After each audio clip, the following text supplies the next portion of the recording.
Upaya formal terakhir, iya. Tapi kan kita juga paham banyak upaya lainnya, termasuk melanjutkan aksi, termasuk mengkampanyekan, memberitakan, membuat diskusi-diskusi. Tapi kalau yang formal, kita paham bahwa yang kemarin sudah dilakukan, kalau dalam proses pembentukan peraturan perundang-undangan menurut Undang-Undang tentang pembentukan peraturan perundang-undangan, Undang 12 tahun 2011, kemarin itu namanya persetujuan. Nah, setelah ini ada proses pengesahan. Pengesahan itu tanda tangan oleh Presiden, batas waktunya 30 hari, tapi kita sudah melihat gelagatnya ya, bahwa memang ini maunya Pak Prabowo tuh sampai Pak Utut dipanggil ke istana sehari sebelum persetujuan, jadi pasti lancar sebelum 30 hari. Pun kalau nggak 30 hari, 30 hari itu tetap akan jadi undang-undang, dan kemudian setelah itu pengundangan. Jadi tidak mungkin ada upaya melakukan apa-apa lagi.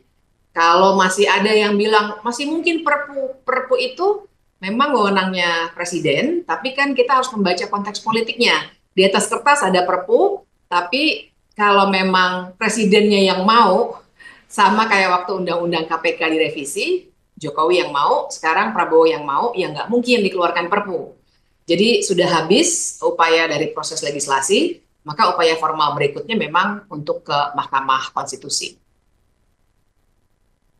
Ah, tapi apa yang bisa Mbak Bivitri baca dari belum ditandatangani sama Presiden, tapi bahkan sudah digugat ke MK? Apa yang bisa dibaca dari ini? Iya, berarti memang ada ketidaksabaran dari mahasiswa, dan saya kira ini menggambarkan betapa mereka punya kepedulian yang sangat kuat. Jadi meskipun nanti secara hukum kita bisa telaah lebih lanjut ya, apakah memang akan lancar betul sampai ujung atau tidak, karena sebenarnya kan undang-undang ini belum diundangkan.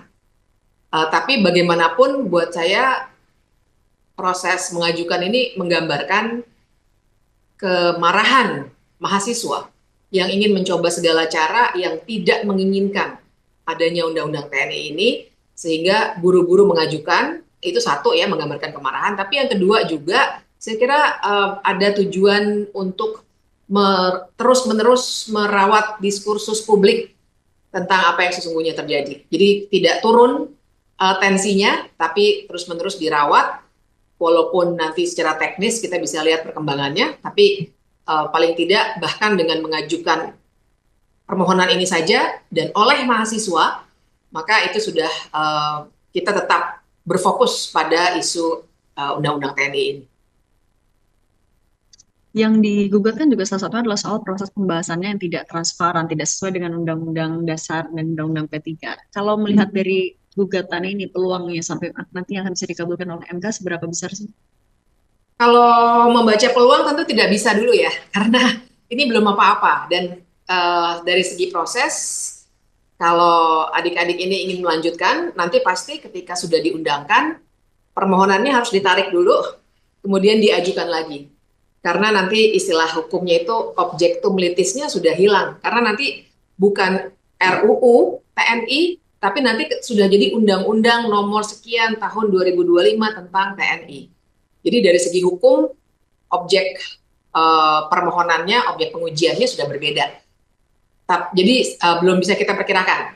Dan kemudian yang kedua juga, saya belum membaca utuh sebenarnya bunyi permohonan itu seperti apa. Tapi kalau kita lihat secara umum, kan memang permohonan uji materi ke permohonan pengujian undang-undang itu yang lebih tepat ke Mahkamah Konstitusi itu ada material, ada formil. Material menyangkut isinya, formil itu menyangkut proses pembahasannya.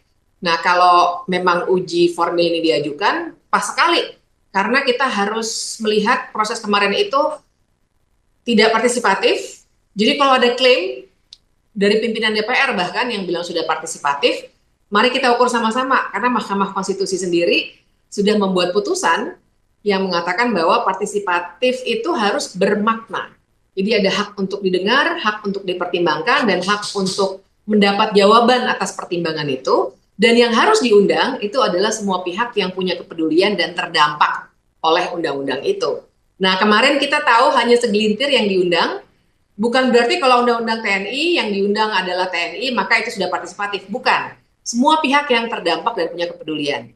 Kalau dikatakan, tapi kan koalisi masyarakat sipil diundang. Betul, tapi itu kita bisa perdebatkan nanti, pasti saya yakin ini bagus sekali untuk diperdebatkan. Itu menurut saya itu partisipasi yang manipulatif, karena proses itu dilakukan setelah pendobrakan ruang rapat di hotel oleh masyarakat sipil yang sama, kemudian diundang tanggal 18 Maret dengan surat yang juga ditandatangani 18 Maret, dan tidak ada sampai terakhir, tidak ada draftnya, tidak ada naskah yang bisa kita baca. Makanya bersaut-sautan 14 kah atau 15 jabatan kah atau 16 jabatan kah, ini tidak normal dan melanggar pasal 96 Undang-Undang 12 2011 tentang pembentukan peraturan perundang-undangan yang mengatakan soal partisipasi, dan syarat untuk partisipasi adalah keberadaan naskah, itu minimal sekali. Tapi bahkan ketika masyarakat sipil diundang, itu mereka juga datang ke sana tanpa draft. Jadi bayangkan bagaimana kalau ada intensi baik ya untuk memberikan masukan atau kritik, tapi bahkan tidak dikasih yang resmi.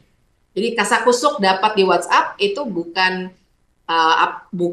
atau tidak sesuai dengan yang ditentukan oleh undang-undang tentang pembentukan peraturan perundang-undangan. Jadi saya kira strategis sekali, dan mudah-mudahan MK konsisten dengan putusan mereka yang terdahulu. Itu dulu putusan tentang Undang-Undang Cipta Kerja, uji formil juga soal partisipasi bermakna. Jadi kalau MK konsisten, ini pasti akan dikabulkan.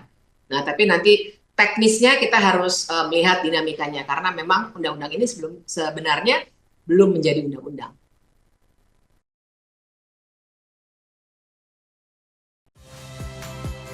Saya Nitya Anissa, saksikan program-program Kompas TV melalui siaran digital, pay TV, dan media streaming lainnya. Kompas TV, independen, terpercaya.